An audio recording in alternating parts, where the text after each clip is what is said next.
Dear good people of Edo State, I celebrate with us all as our dear state marks its 32nd anniversary, which is an epochal moment in our collective effort to build on the lofty visions of our forebears, whose vision was to set Edo on the path of assured progress, anchored on the ideals of equity, freedom, and independent thought. We have come a long way as a people. Our heritage and diversity have served us well, providing a large canvas on which we trace our past, understand and appreciate the present, and shape our future. Edo people are visionaries, thinkers, artists, innovators, and wordsmiths who defined time and space to document our history. Today, Edo boasts of one of the world's oldest knowledge systems and cultural heritage. In August 1963, spearheaded by courageous and notable leaders such as Obaseki II, Chief Anthony Nahoro amongst others, Midwest region was created through a referendum. In 1976, Midwest region became known as Bendel State, and in 1991, Bendel State was divided into Edo and Delta states. Our past leaders labored hard to lay the foundations on which our state rests today. From the first premier of the Midwest region, Chief Dennis Osadebe, to the giant exploits of Dr. Samuel Ogbamudia, to Professor Ambrose Ali, to Chief John Odigye Oyegun, who at various times made landmark contributions to the development of the socio-economic life of the state.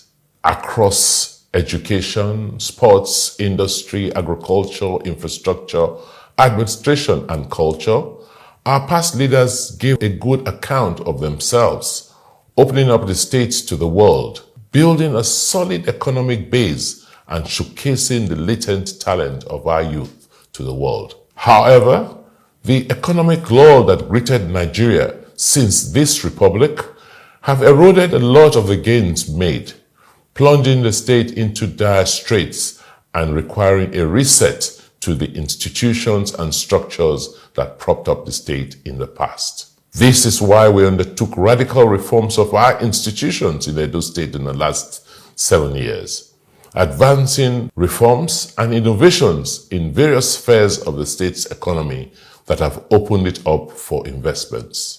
We have recalibrated the state's bureaucracy to deliver efficient services to members of the public. We have transformed the Edo State Public Service and introduced technology to eliminate paper-based processes. We have also provided world-class work environment at the Secretariat Complex and various government hubs, which were remodeled and repurposed from the abandoned structures started over 40 years ago. And today, we have standard and conducive workspaces.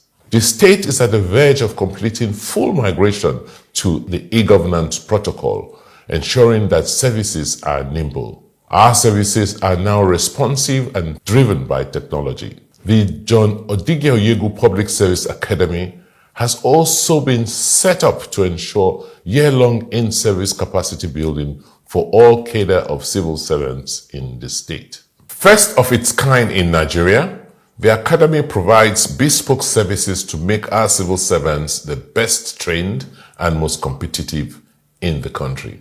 We have developed a viable primary healthcare system to provide affordable and accessible health services for you, our people in the state. Telemedicine has been introduced to the primary healthcare centers, just as potable water and stable electricity is guaranteed with solar power installed at the facilities. The Edo State Health Insurance Scheme is operational and provides robust financing mechanisms for the health ecosystem to check out-of-pocket spending for health services. Through the Edo Basic Education Sector Transformation Edo Best program, we have one of the most competitive primary school systems in the world today. Our children are now doing better than their peers in Nigeria. They are now competing with their colleagues across the globe on account of our robust investments in basic education. These are anchored on technology adoption, infrastructure upgrade, community ownership, and quality assurance mechanisms. We have also undertaken landmark land reforms in the state through the Edo State Geographic Information Services, EDO GIS, and the Private Property Protection Committee. We have dislodged non-state actors from the business of land grabbing, bringing transparency and accountability to land transactions.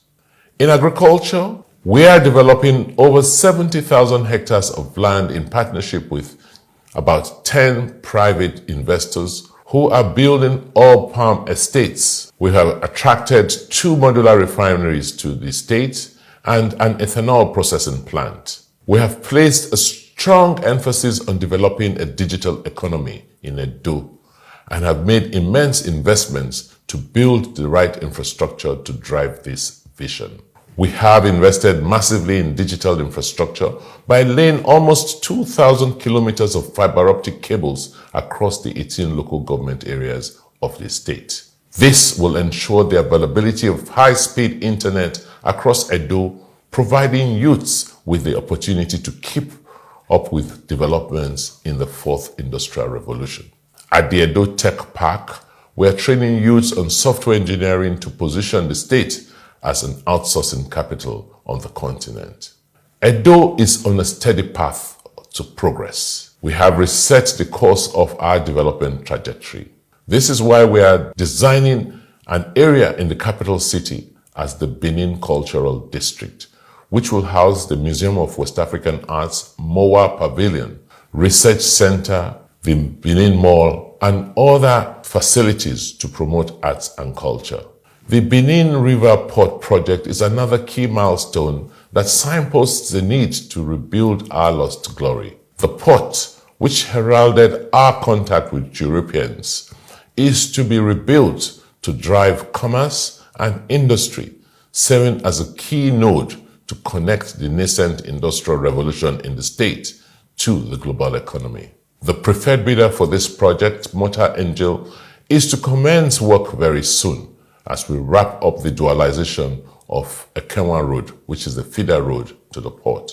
To define a path for the future, we are developing a 30-year Edo Regional Master Plan and the Benin City Master Plan. These plans provide a roadmap for sustaining the gains we have made and to build on them to ensure that the momentum is maintained for the next 30 years. The ultimate plan is to make Edo the best place to live and work in Nigeria by the year 2050. The plan includes the development of new cities, opening up of new areas across the state, and providing guides for development planning. We have set the ball rolling with the development of the Coral City and the regeneration of different parts of metropolitan Benin and other key cities across the state. In spite of the current hardships resulting from the removal of fuel subsidies, our future is bright. We are not oblivious of our role as drivers of the vision to make Edo a continental champion in all spheres of life. As we mark our 32nd year anniversary and the 60th year of the Midwest referendum, I enjoin everyone not to lose track of where we are coming from, but to focus on the ideals of progress, equity, and freedom set by our forebears. We are grateful and appreciate all those who have worked assiduously with us as a state all these years to sustain the reforms and legacy of our founding fathers. Long live Edo State. Long live the Federal Republic of Nigeria.